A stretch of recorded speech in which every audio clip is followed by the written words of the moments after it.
नमस्कार, सत श्री अकाल, आदाब। इन फोकस में आपका स्वागत है। झाड़ू, कमल और हाथ की जंग छिड़ी है। दिल्ली में किसका होगा राज, ये पहेली बड़ी है। 13वीं शताब्दी से मध्य 19वीं शताब्दी दिल्ली दो बड़ी सल्तनतों की राजधानी रही। 1931 से अंग्रेजों ने इसे राजधानी बनाया देश की, और फिर आजादी के बाद से उसे यह दर्जा मिला हुआ है।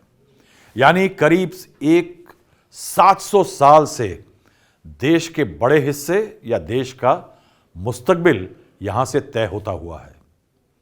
1993 से दिल्ली के लोगों ने लगभग हर 5 साल यह तय किया है कि कौन करेगा राज इस शहर पर। आज वो ही कसौटी का दिन था।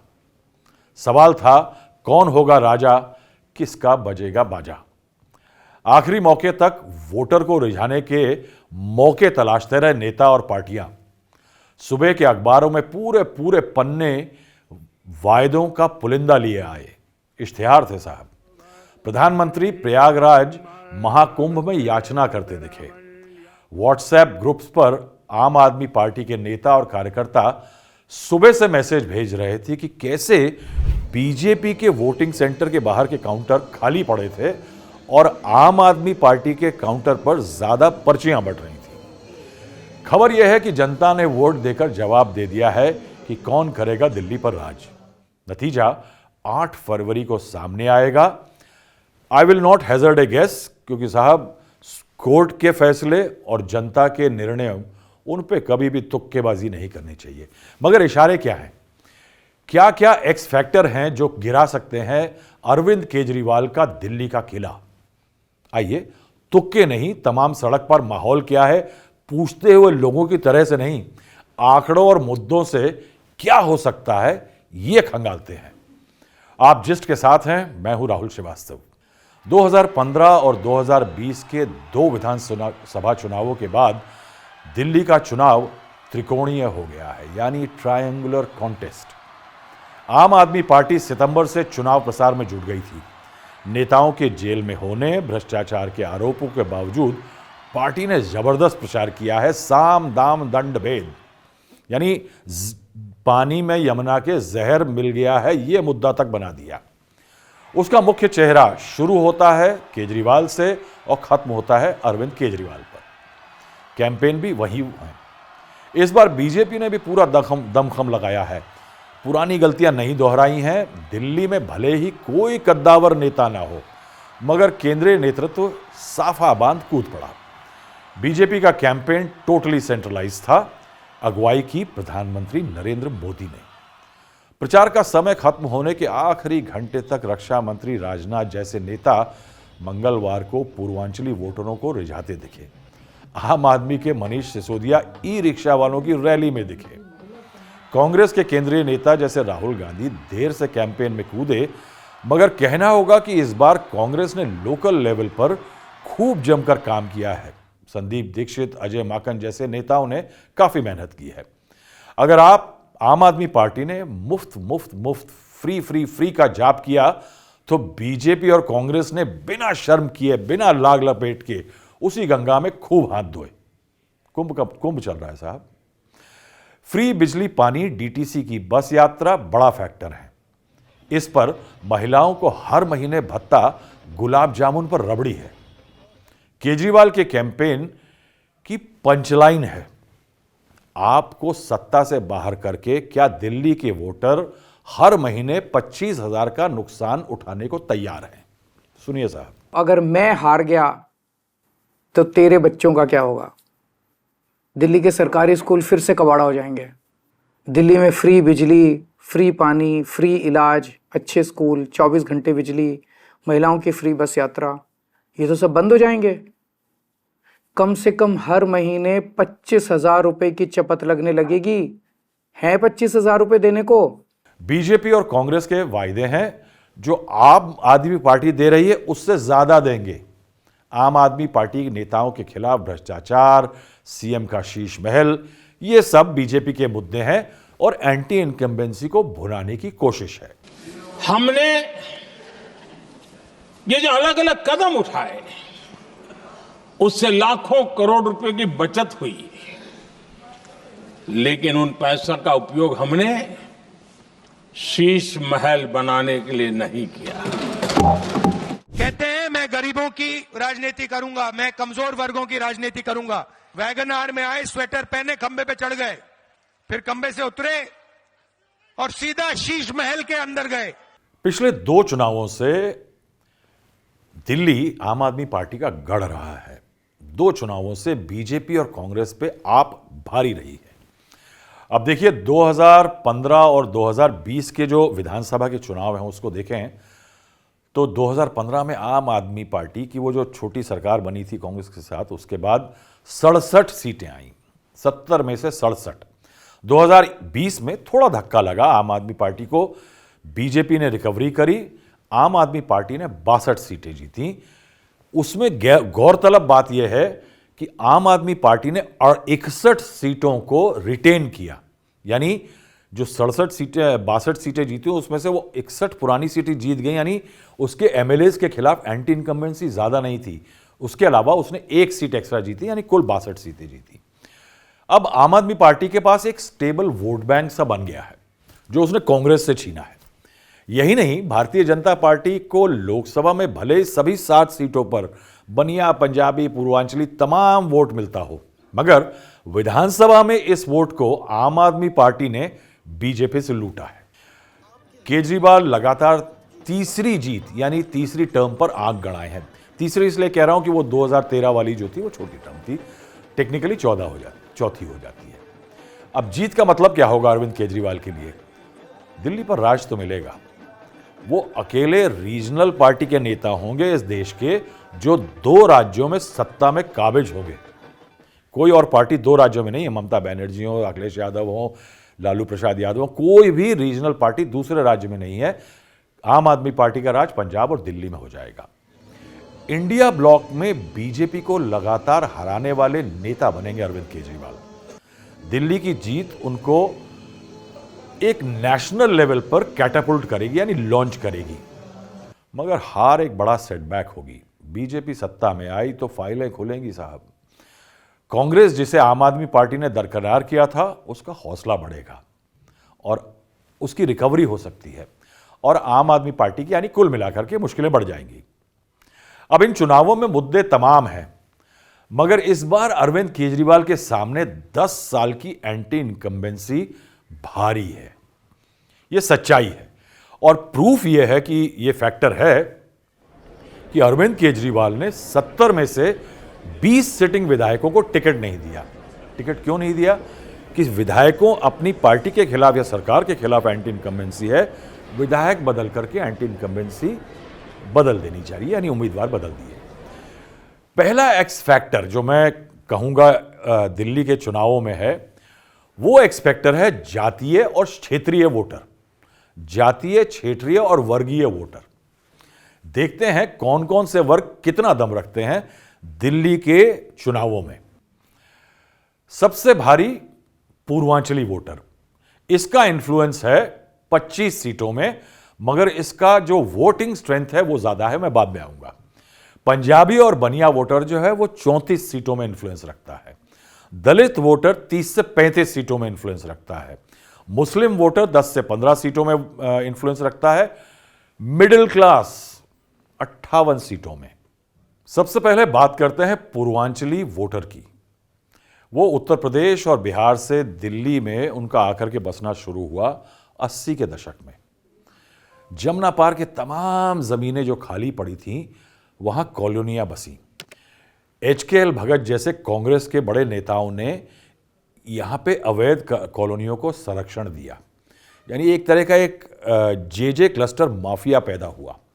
मैं नया नया रिपोर्टर बना था उन दिनों, और उनकी मदद करके कांग्रेस पार्टी के एचकेएल भगत जैसे नेताओं ने अपनी पार्टी के लिए एक बहुत बढ़िया वोट बैंक बनाया जहां उनको हराना बड़ा मुश्किल हुआ।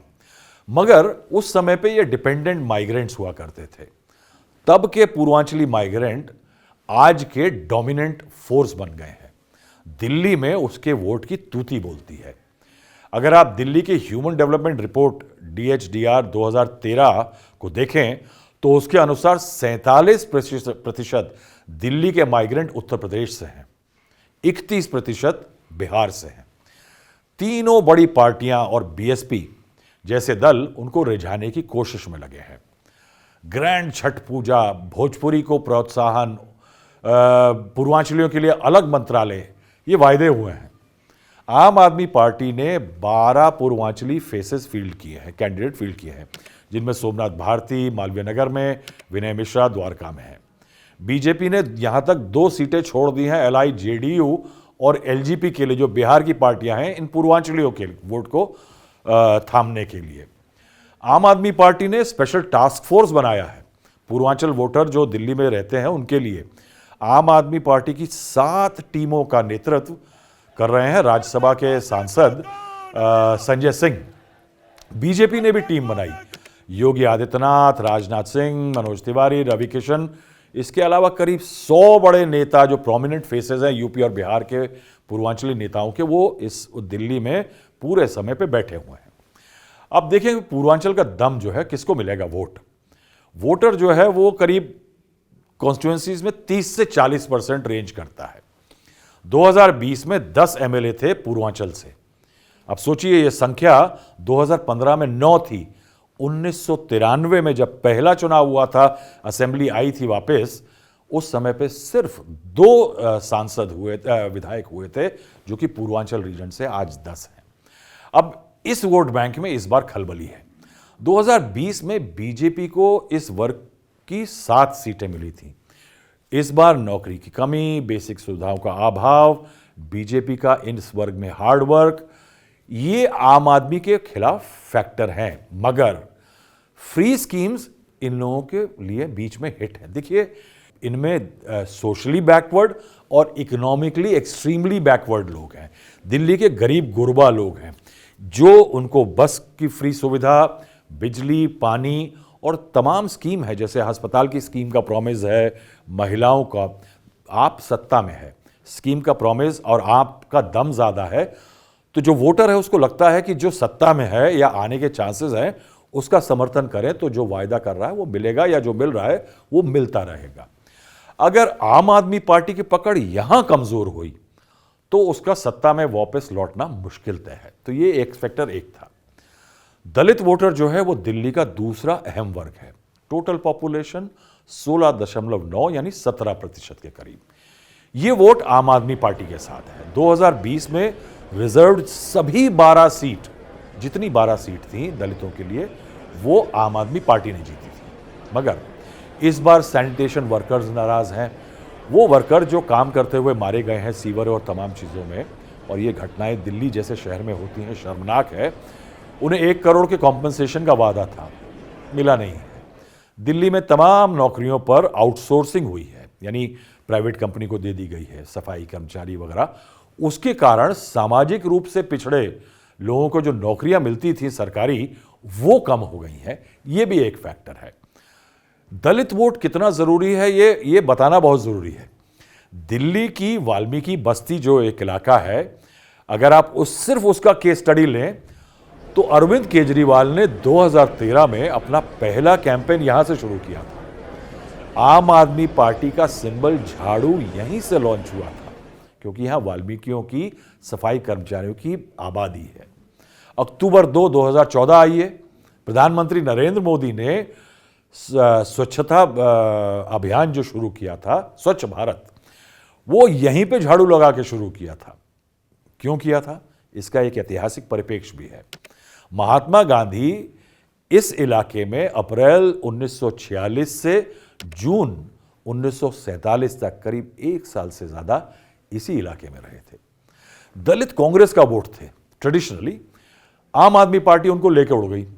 ये वोट 10 साल के बाद आपके साथ उतनी मजबूती से दिख ना रहा हो, मगर क्या वो जो दिल्ली के जो चुनावों में अंबेडकर जी की बात हुई थी, उन सब के कारण क्या वो बीजेपी की तरफ सरकेगा, कांग्रेस के साथ होगा, आपके साथ जाएगा, या डिवाइड होकर के किसको फायदा पहुंचाएगा, देखना होगा। अगला एक्स फैक्टर है मुस्लिम वोट। अब दिल्ली में मुस्लिम आबादी जो है वो 13% ऑफिशियली कही जाती है, मगर कुछ एक्सपर्ट्स का कहना है कि वो 15 से 18% भी हो सकती है। उनका 8 से 10 सीटों पर काफी दबदबा है, लेकिन कहते हैं कि 15 सीटों पे वो एक निर्णायक रोल प्ले कर सकते हैं। इस बार अगर कांग्रेस दम लगा करके लड़ रही है तो क्या कांग्रेस की तरफ टिल्ट आएगा? इसमें एक संशय है मुझे। मेरा संशय यह है कि मुस्लिम वोटर जो है वो पार्टी को नहीं देखता, वो देखता यह है कि बीजेपी को हराने की हैसियत किस नेता को है। अगर वो इस बेसिस पे वोट देता है तो वो देखेगा कि क्या आम आदमी पार्टी के पास दलित वोटर है, ओबीसी वोटर है, बाकी कौन कौन से वोटर है, और वो उसके पीछे जाएगा। इसलिए मैं कहूंगा कि मुस्लिम वोटर के मामले में आम आदमी पार्टी को एज है। अगर आपको याद हो कि पिछले चुनावों के टाइम पे जब शाहीन बाग वगैरह तमाम जगह पे प्रोटेस्ट चल रही थी, अरविंद केजरीवाल उनसे मिलने नहीं गए थे, हनुमान चालीसा का पाठ कर रहे थे, लेकिन मुस्लिम वोट मेजॉरिटी सीटों पे आम आदमी पार्टी को मिला। तो ये एक्स फैक्टर अरविंद केजरीवाल के फेवर में जाता है। अब है पंजाबी और बनिया वोट। साहब, दिल्ली जो है वो पार्टीशन के बाद आए तमाम पंजाबी लोगों का और सिखों का गढ़ बना है। इस वर्ग का वोट है 13 से 57%, यानी रेंज करता है अलग अलग कॉन्स्टिट्यूंसी में, कुछ में 13% जितना कम है और कुछ में 57% है। 34 सीटों पे ये एक निर्णायक वोट है, यानी तय करता है साहब कि कौन जीतेगा। लोकसभा में इस वर्ग ने बीजेपी को लगातार सपोर्ट किया है, मगर विधानसभा में पिछले 2 चुनावों में वो केजरीवाल के साथ जा रहा है। 2020 में अगर देखा जाए तो एक ही पंजाबी बनिया बाहुल्य सीट पर बीजेपी जीती थी। सोचिए, पूर्वांचलियों में 7 मिल गई थी, लेकिन पंजाबी बनिया सीट में जो लोकसभा में बीजेपी को देता है वहां सिर्फ 1 सीट मिली थी। इन तमाम वर्गों को साधने के लिए आरएसएस बहुत भयंकर जुटी। इस बार तमाम नेताओं को बुलाया गया, हरियाणा से, पंजाब से, जो कि यहां कैंपेन कर रहे थे। खबर यह है कि राष्ट्रीय स्वयंसेवक संघ के कार्यकर्ताओं ने अलग अलग वर्गों में और खासकर पंजाबी बनिया वोट बैंक में, जो कि बीजेपी का ट्रेडिशनल वोट बैंक रहा है, उसमें कुल 50,000 के करीब ड्राइंग रूम की बैठक की है। ड्राइंग रूम बैठक क्या होती है? 1-2 नेता जाते हैं, एक्टिविस्ट जाते हैं आरएसएस के, वो लोगों को समझाते हैं कि क्यों बीजेपी के साथ वोट देना है, और यही जो कार्यकर्ता है वो इन वोटर से एक समन्वय बिठा करके उनको पोलिंग स्टेशन तक लाता है वोटिंग के दिन में। लेकिन इस वर्ग की अगर बीजेपी को लक्ष्मण रेखा लांघनी है जीत तक पहुंचने के लिए, तो बीजेपी को कम से कम बनिया पंजाबी सीटों की 20-25 सीटें जीतनी होंगी। अगर इतनी नहीं जीते तो केजरीवाल को हराने का चांस बहुत कम है। उसके बाद आता है मिडिल क्लास वर्ग। ये जाति धर्म से ऊपर का फैक्टर है। ये एक्स फैक्टर जो है जाति धर्म से ऊपर उठ जाता है। ये सबसे एस्पिरेशनल है, सबसे निर्णायक है। क्यों? क्योंकि मिडिल क्लास वोटर जो है वो दिल्ली का 68% है, यानी रेंज करता है लोअर मिडिल क्लास और अपर मिडिल क्लास। इसका करीब कहते हैं कि 40 से 58 सीटों पर दबदबा है कि ये एक डिसाइसिव फैक्टर हो सकता है कास्ट और धर्म की लाइन को तोड़ते हुए। मिडिल क्लास को बीजेपी ने एक बड़ी रेवड़ी दे दी है। निर्मला सीतारमण फाइनेंस मिनिस्टर ने बजट में टैक्स कटौती का इंसेंटिव दिया है अपने वोट को बदलने का। दिल्ली में इंफ्रास्ट्रक्चर का लचरहाल, अस्पताल, सड़क, ट्रांसपोर्ट आदि फैक्टर हैं। ये वो वर्ग है जिसके अंदर करप्शन इशू जरूर है। इस वर्ग में करप्शन की बात होती है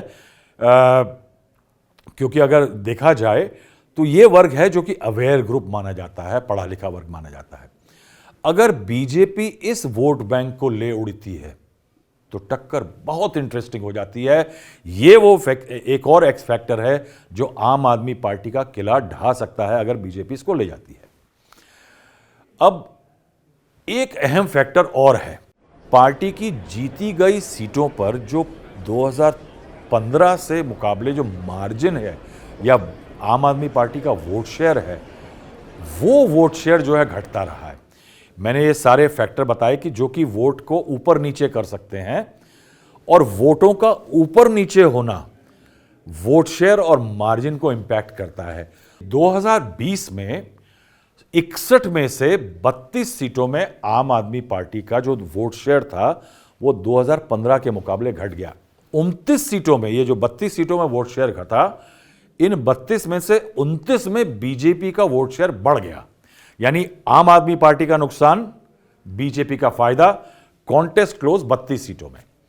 42 में विक्ट्री मार्जिन गिर गया साहब, यानी 61 में से 42 में 61 सीटें अगर बीजेपी आम आदमी पार्टी 62 जीती थी, तो 62 में से 42 में जो विक्ट्री का मार्जिन था वो गिर गया। 14 सीटों में 5% वोट शेयर गिरा और ज्यादातर सीटों में बीजेपी का वोट शेयर बढ़ गया। यानी आम आदमी पार्टी लुढ़की, इतनी नहीं कि हार जाए, जीती, बढ़िया मार्जिन से जीती, मगर वोट शेयर गिरा। दूसरी तरफ गिरता मार्जिन और वोट शेयर की अगर हम बात करें तो 2020 में 8 सीटों में नुकसान हुआ नॉर्थ वेस्ट दिल्ली में आम आदमी पार्टी को, 12 सीटों में नुकसान हुआ साउथ दिल्ली और वेस्ट दिल्ली के अंदर, यानी गिरते मार्जिन के कारण से। अगर हम देखें कि बीजेपी को क्या फायदा हुआ आम आदमी पार्टी के नुकसान के मुकाबले, तो 2020 में 29 सीटों में मैंने बताया कि बीजेपी को फायदा हुआ, 10 सीटों में उसका वोट शेयर 10% बढ़ गया, 23 सीटों में वोट शेयर 5% बढ़ गया। लेकिन याद रखिएगा साहब, मैं वोट शेयर बढ़ने घटने की बात कर रहा हूं, लेकिन याद रखिएगा कि आम आदमी पार्टी तब भी आगे थी। तो बीजेपी को सबसे ज्यादा फायदा कहां हुआ और आम को नुकसान कहां हुआ? पटपड़गंज जैसी सीट में 13.95% का नुकसान हुआ, किराड़ी में 13% का, विकासपुरी में 12.5%, तुगलकाबाद जैसी सीट पे 12.0%, आदर्श नगर में 12.2%। तो अब मैंने बताया कि पटपड़गंज में वोट शेयर कम हुआ आम आदमी पार्टी का, शायद इसीलिए आप समझेंगे कि आम आदमी पार्टी ने अपने पूर्व deputy chief minister Manish Sisodia को सीट बदलने को कहा। मनीष सिसोदिया इस बार पटपड़गंज की जगह जंगपुरा से चुनाव लड़ रहे हैं। तो यानी ये जो वोट शेयर गिरता है, इसके बारे में आम आदमी पार्टी सजग थी, वो समझ गई कि खेल थोड़ा गड़बड़ हो रहा है पटपड़गंज जैसी सीटों पे, यानी जहां क्लोज कॉन्टेस्ट है। अब बीजेपी को फायदे की बात जहां हम कर रहे हैं, तो 2015 से 2020 का जो वोट शेयर अगर देखें तो 62 सीटों पर बीजेपी का वोट शेयर बढ़ा, 18 सीटों पर बीजेपी का वोट शेयर 10% का बढ़ गया, 60 सीटों पर कांग्रेस का वोट शेयर घटा। तो ये एक अलग स्टोरी है कि अगर बीजेपी और आप में ये द्वंद्व चल रहा है, तो दोनों कांग्रेस के गोदाम को, वोट के गोदाम को लूटते जा रहे हैं। अब आइए लोकसभा वर्सेस विधानसभा में, तो 2024 और 2020 की तुलना करते हैं। 2024 लोकसभा, 2020 विधानसभा। 67 सीटें बीजेपी का वोट शेयर बढ़ा सभी सीटों पर, यानी जो विधानसभा की 67 सीटें लोकसभा क्षेत्रों में आती हैं, उनमें बीजेपी का वोट शेयर बढ़ा लोकसभा चुनाव में। 7 लोकसभा सीटें बीजेपी ने सब जीत ली, बीजेपी का वोट शेयर 10% बढ़ा। अब सोचिए कि 2020 के असेंबली के मुकाबले लोकसभा में वोट शेयर बीजेपी का बढ़ रहा है। यही नहीं, आइए देखते हैं कि आम आदमी पार्टी की चिंता नंबर 2, उसका जो जीत का मार्जिन है वो किस तरह से बिहेव कर रही है। अब आम आदमी पार्टी का जो विक्ट्री मार्जिन 15 और 20 के बीच में था, वो गड़बड़ हुआ। 42 सीटों पर आम आदमी पार्टी का विक्ट्री मार्जिन, जो विनिंग मार्जिन था, वो गिर गया। 24 सीटों पर मार्जिन 10,000 या 10,000 से ज्यादा में गिरा। 41 सीटों पर बीजेपी का वोट बढ़ा, यानी डायरेक्ट कोरिलेशन है, आपका लॉस बीजेपी का फायदा। दूसरी तरफ 10,000 से कम का जो मार्जिन है, 1/4 सीटें दिल्ली की जो थी, 1/4 वो 10,000 से कम के मार्जिन से तय हुई, 6 सीटें 5,000 से कम के मार्जिन से तय हुई, 17 सीटें 680 से 10,000 के मार्जिन में तय हुई, यानी 680, 2 सीटें ऐसी थी जो 1,000 से कम मार्जिन पे गई थी। तो जो कम मार्जिन वाली टाइट कॉन्टेस्ट सीटें थी, उस पर किसका क्या हाल रहा? 17 सीटें जो थी वो टोटली टाइट कॉन्टेस्ट थी। उसमें से टाइट कॉन्टेस्ट में आम आदमी का पलड़ा भारी था। बीजेपी 17 में से टाइट कॉन्टेस्ट की सिर्फ 4 सीटें जीत पाई, आम आदमी पार्टी 13 सीटें जीती। इसीलिए आम आदमी पार्टी ने 2020 के क्लोज एनकाउंटर वाली जो सीटें थी उसकी, जिसमें वो क्लोज एनकाउंटर में जीती थी, 13 थी ऐसी सीटें, उसमें से 9 उम्मीदवार बदल दिए। अब यानी दिल्ली की करीब 17 से 20 सीटों पर आप और बीजेपी की कांटे की टक्कर है। त्रिकोणीय मुकाबले में देखना यह होगा कि कांग्रेस कितना किसका वोट काटती है। यानी कांग्रेस भले ही सीटें जीतने की स्थिति ना हो, लेकिन वो अरविंद केजरीवाल की झाड़ू और बीजेपी के कमल का भविष्य तय कर सकती है। कांग्रेस क्या एक्सपेक्ट करती है? कांग्रेस प्लेयर है साहब। कांग्रेस ने 2013 में बीजेपी को सत्ता से बाहर रखने के लिए अरविंद केजरीवाल, जिन्होंने उनके खिलाफ इतना बड़ा एक अन्ना हजारे वाला आंदोलन खड़ा किया था, कांग्रेस के भ्रष्टाचार पर तमाम कांग्रेस के नेताओं को गाली दी थी, केजरीवाल को मुख्यमंत्री बना दिया। और उस समय पैर पे कुल्हाड़ी नहीं मारी, कुल्हाड़ी पे कूद गई। केजरीवाल ए टीम हो गए दिल्ली के और कांग्रेस बी टीम हो गई। और बी टीम होने का मतलब यह था कि 2013 की पीछे हो गई पार्टी 2020 तक बिल्कुल जीरो पे चल रही है। इस बार कहते हैं और देखने में लग रहा है कि कांग्रेस 20 से 25 सीटों पर दमदार दिख रही है। कितना दम है नहीं पता, वोट काटेगी जीतेगी देखना होगा। उसका फोकस है दलित, एसटी, ओबीसी और माइनॉरिटी वोट। ये वोट वो है जो आम आदमी पार्टी टारगेट कर रही है या बीजेपी कर रही है। अब दिल्ली में एक और बात है कि बीएसपी 68 सीटों पर चुनाव लड़ रही है। ज्यादा दम ना हो मगर वोट काटने की क्षमता है। AIMIM भी है। ये सब भी एक्सट्रानेस छोटे छोटे फैक्टर्स हैं जो कि एक्स नहीं हो तो वाई फैक्टर हो जाते हैं। अब अंत में दिल्ली में इस बार महिला पावर डिस्प्ले पर होगी, जबरदस्त डिस्प्ले पे होगी। हर पार्टी ने उन्हें भत्ते का वायदा किया है। फ्री बस यात्रा महिलाओं के लिए, सस्ता LPG सिलेंडर महिलाओं के लिए, घर महिलाओं के लिए। ये सब फ्री भी कहे जा सकते हैं, आप कुछ कहिए, मगर दिल्ली की महिला ये फ्रीबीज और ये जो स्कीम्स हैं ये क्या इंडिकेट कर रही हैं कि दिल्ली की महिला पुरुषों की छाया से बाहर निकल आई है इलेक्टोरली, और वो तय करेगी कि अगला दिल्ली का मुखिया कौन होगा। तो साहब ये है वो एक्स फैक्टर जो दिल्ली में आम आदमी पार्टी का किला ढहा सकते हैं, दिल्ली में बीजेपी का नया महल बना सकते हैं या कांग्रेस के मंसूबों को नई हवा दे सकते हैं। आपको हमारा कार्यक्रम कैसा लगा बताइएगा, कमेंट करिएगा और हमारे साथ ज़रूर जुड़िएगा 8 फरवरी को जब दिल्ली के नतीजे आएंगे। हम ऐसी ही रिपोर्ट लेके आपके साथ दोबारा होंगे। धन्यवाद।